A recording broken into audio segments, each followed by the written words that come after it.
Hello, and welcome to NerdWallet's Smart Money podcast, where we answer your real-world money questions in 15 minutes or less. I'm your host, Sean Piles, and joining me is my co-host, Dayana Yoakum. Today, we're talking about a topic that I really nerd out about, and it's retirement.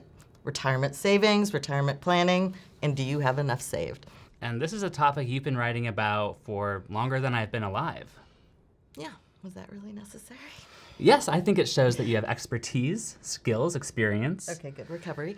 Anywho, today's question comes from Allison M. Okay. She says, Dayana and Sean, I've been putting away 10% of my income into retirement for the past 12 years, but I'm not sure if I'm saving enough. Am I on the right track for a comfortable retirement? I think actually Allison deserves a standing ovation.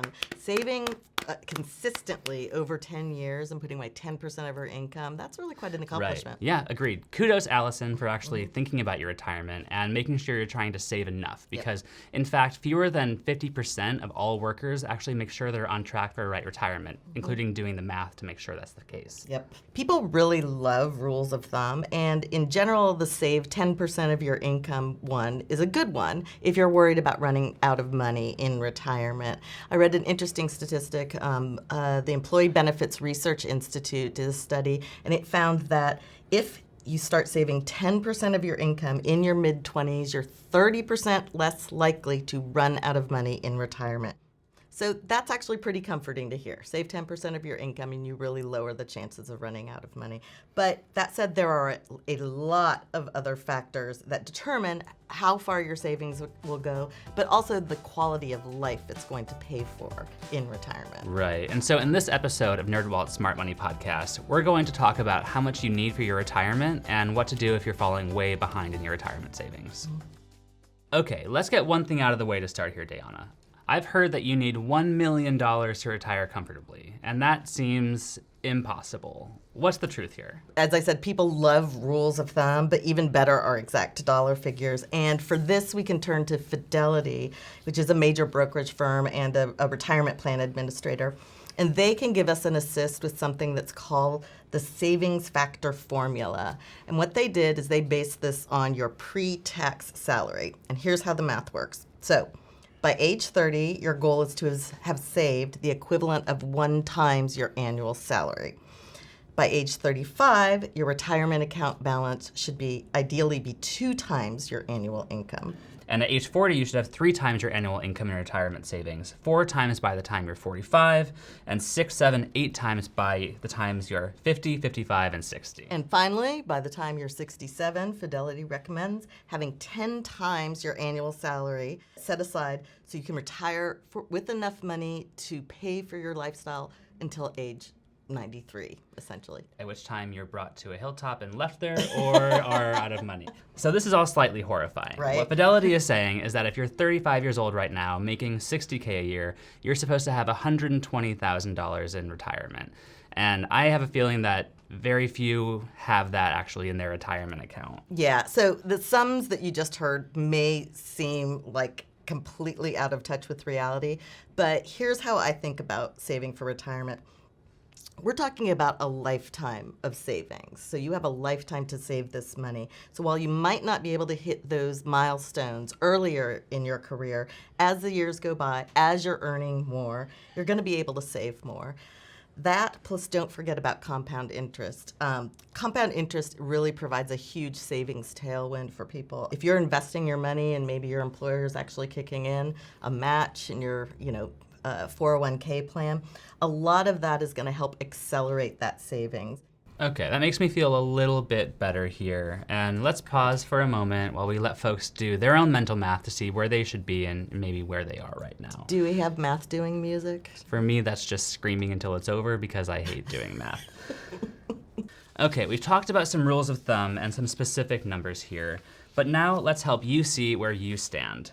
After all, you are a unique individual, and what you'll need in retirement depends on the kind of lifestyle you want. And there are 4 main factors that will help you determine how much you'll need to save for your golden years. The first one is your income, and the next is your planned retirement spending. Next, you need to know your expected retirement age, so when do you want to stop working?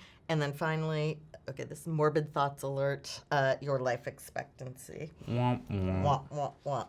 So we've just told you need a lot of different inputs to figure this out. We don't want to intimidate you, and we do want you to run these numbers, and we've made it easy. Guess what? We have a really awesome, actually handy-dandy retirement calculator that crunches all of the numbers for you. Right, and we have a link to that at our show notes page at nerdwallet.com/podcast. Good reminder. All you need are 3 numbers: your age, your current income, and then how much you've saved. And what you'll get back is a snapshot of where you stand. Okay.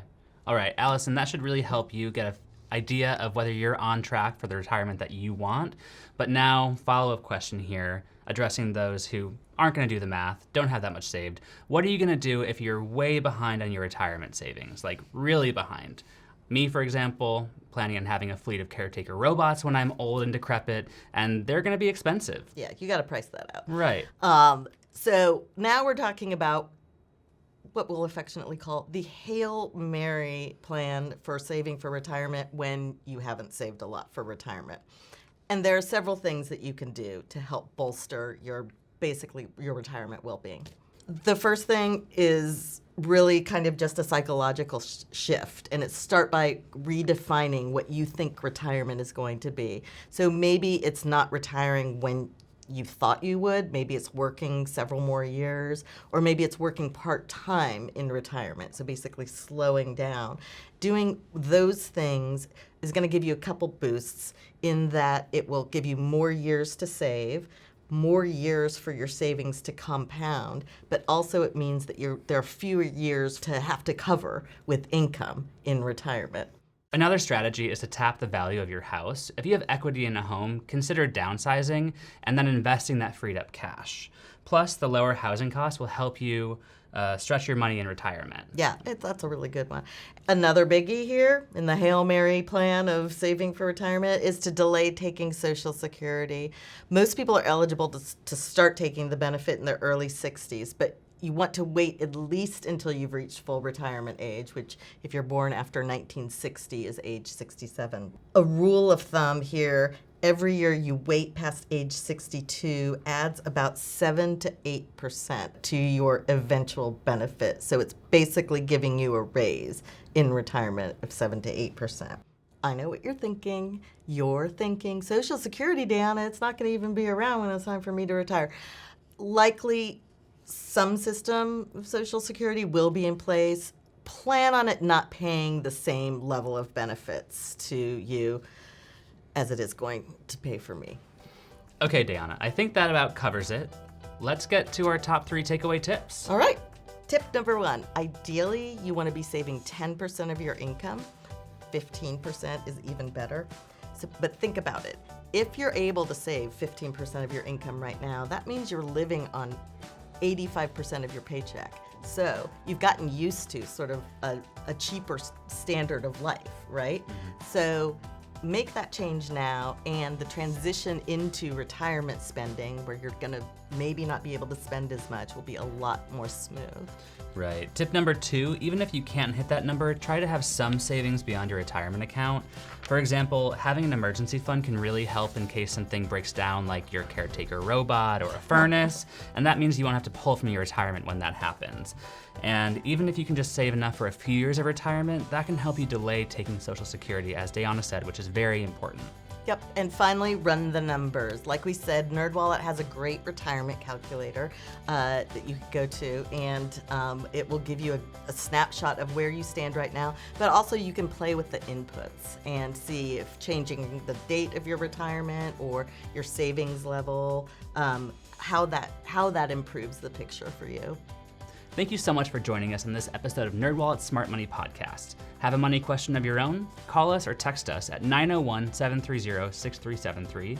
That's 901-730-NERD. Or you can email us at podcast@nerdwallet.com. And remember to rate us, review us, and subscribe wherever you're listening to this podcast.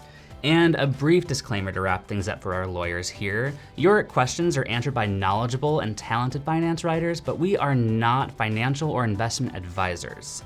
This information is provided for entertainment and educational purposes. Well said, Sean.